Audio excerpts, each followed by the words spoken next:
In my last video, I talked about the many trade-offs we make every time we make a choice. Today, we're going to talk about the cost of our choices.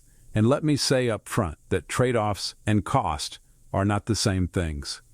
Not only that, but to an economist, the cost of a choice is not the price we paid, even when that choice involves money. Now, if a friend asks you the cost of your new cell phone, you understand that the person is asking for the price you paid.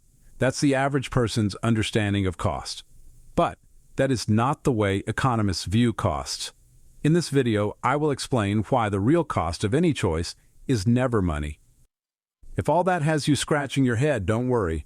I'll walk you through a simple explanation of all this and more, coming up next on Drive-Thru Economics.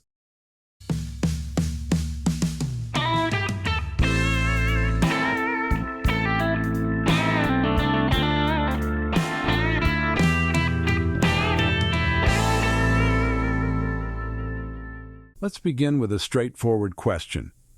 Do you want to have more money? To illustrate, imagine tripling your monthly income and doubling your savings. Economists believe people react predictably and consistently to incentives. The chance to significantly increase income is typically very attractive and aligns with most people's self-interest. It's reasonable to expect that almost everyone would be interested in this hypothetical situation. But wait, despite what we would otherwise claim, people don't really want more money. Why?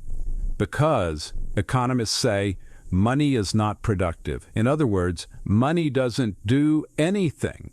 Now, that's not the way money is portrayed on TV. Mr. Krabs bathes in a tub full of money, and Scrooge McDuck sleeps on a bed stuffed with cash.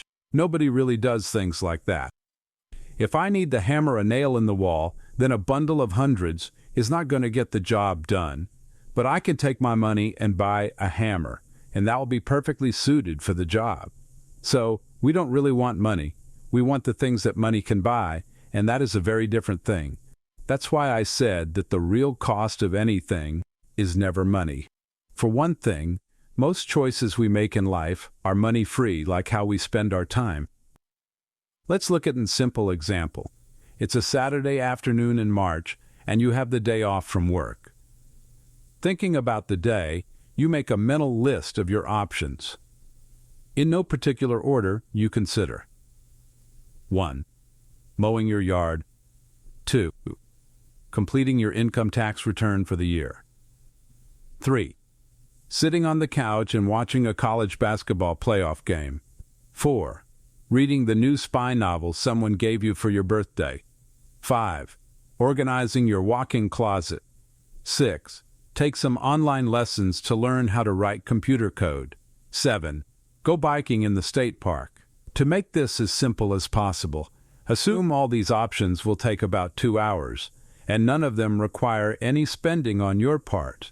After thinking about all the options, you narrow your choices down to either watching the basketball game or riding your bike.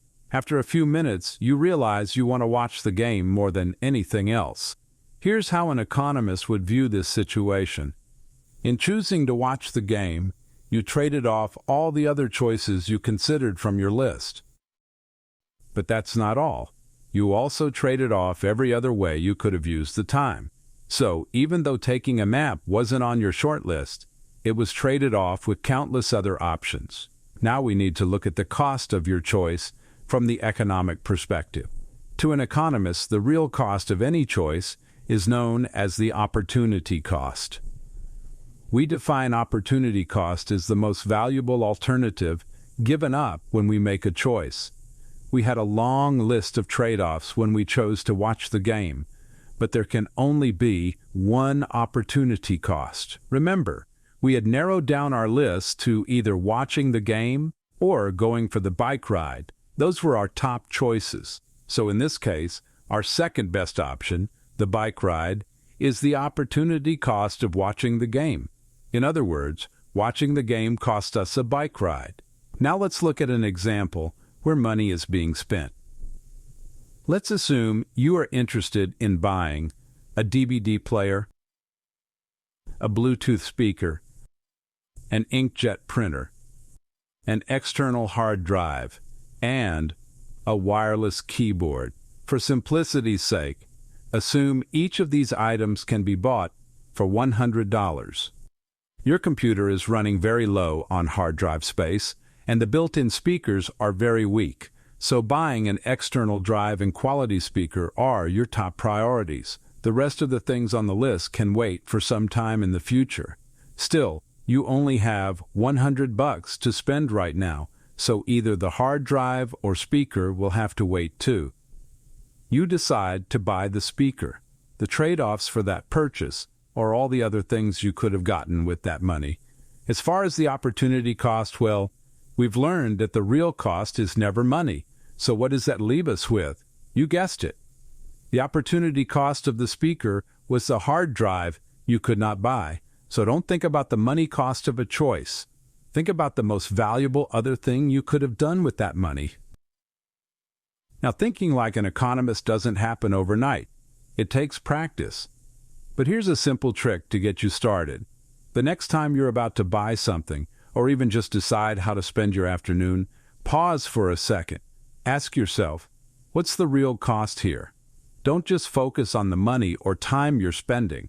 Look at the highly valued opportunity you're giving up.